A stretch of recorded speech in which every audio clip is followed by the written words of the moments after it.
It's the age-old question. Sena or Cardo? Let's talk about it.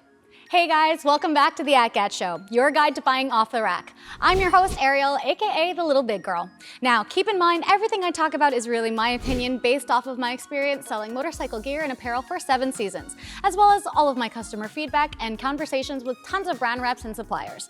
You may not agree with me, you may have someone tell you something completely different, and that is all totally okay. There are so many factors for buying off the rack, most importantly, your budget. So use this as a guide to making the right purchase for you. Finally, things are always evolving in this industry, so if you know something I don't know, share it with the class by leaving it in the comments below, and maybe we can talk about it in a future video. Back in the olden days, communication was limited to hand signals. Cop ahead, need gas, check your turn signal. True story, I still get this one a lot. But now, Bluetooth communication systems have taken over, and 2 brands have conquered the market: Sena and Cardo. It is the never-ending debate. Which brand is better? Every year it changes. In 2018, it was Sena with the 30K, which introduced the mesh intercom system. In 2019, Cardo's Packtalk and Packtalk Slim became more popular at my store with the dynamic mesh communication and significantly better app. Then, in 2020, the Sena 50R and 50S dominated the conversation again. But Cardo's partnership with JBL slowly brought sales in our store to 50-50. And then Sena partnered with Harman Kardon. And then a couple years later, Cardo released the Packtalk Edge, which came with a game-changing magnetic mount. Almost got through all of that. In all these years, I couldn't even tell you any other brands because no one ever asked for them. Today, both brands have flagship models that are so technologically advanced and similarly priced that it's really hard to know which one to choose. So I'm going to break down the Sena 60S and Cardo Packtalk Edge for you, and hopefully this will help you make your decision. First of all, both units use magnetic mounts, are waterproof, have voice operation, and are cross-brand compatible. Both will also still play music while you're in intercom conversations. Both have FM radio if you're actually interested in using that. Total side note, Vancouver needs to bring back AM 730 traffic radio. I got a thumbs up. The Sena 60S offers 3 different intercoms: the classic Bluetooth intercom, the cellular-based Wave intercom, and Mesh 3.0 with a working distance of 2 kilometers in open terrain. The group mesh can fit up to 24 participants if you actually do have 23 other people you want to ride with, because that's a lot of voices. Apparently, you can have virtually unlimited connections in open mesh or open wave. Sena has partnered with Harman Kardon, and the 60S comes with 40mm speakers with noise cancellation and is 130% louder than the previous 50S.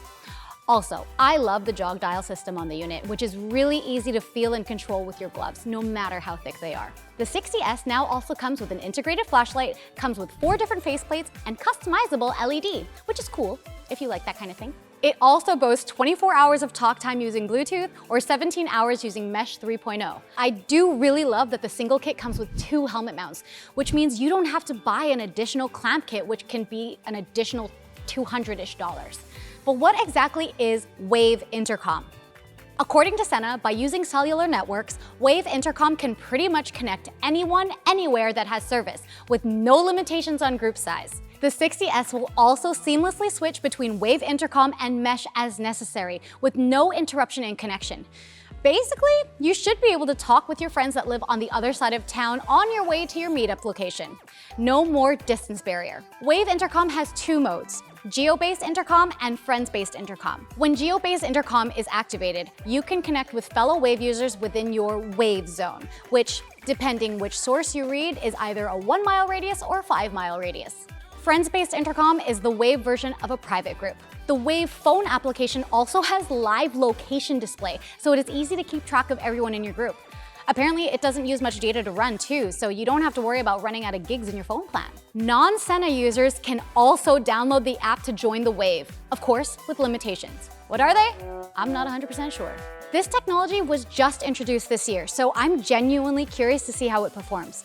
If you're using the 60S, leave a comment below and let me know if you think the Wave Intercom is delivering on its promises. The Cardo Packtalk Edge also boasts 3 intercoms: Bluetooth, Live Intercom, and 2nd generation dynamic mesh communication, aka DMC, with a range of 1.6 kilometers from rider to rider. The group intercom can fit up to 15 riders. You can also share audio and record intercom conversations through the Cardo app. Cardo has partnered with JBL, and the Packtalk Edge comes with 40mm speakers. The audio volume will automatically adjust based on the outside noise. I've used this and I actually find it very helpful going from highway into the city.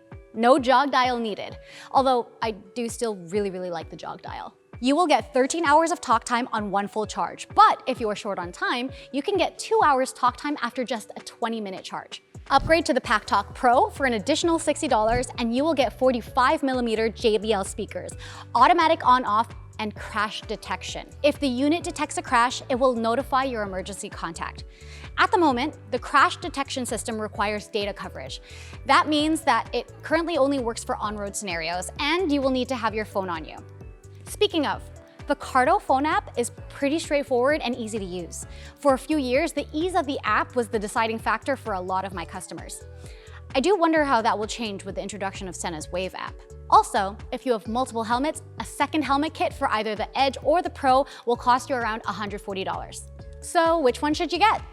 I think there's a clear-cut winner. The one you should get is whichever one your riding friends already have, or whichever one is on sale at the time you're shopping. There is no wrong choice here. Both flagship models are pretty great. Maybe in another video we can go through all the different models in each brand's lineup, but for now, I think that this is enough information for you to process. This is also where having a trusted local retailer will come in handy. They can use their expertise and experience to help you find the right gear for you. I've personally installed Bluetooth systems in probably over 100 helmets, and all those customers have given me feedback that I get to share with my next customer. That's not something you can get from reviews. Support local, and they'll support you back. If you want more content like this, hit subscribe and shoot me a follow at The Little Big Girl. Thanks for watching and happy shopping.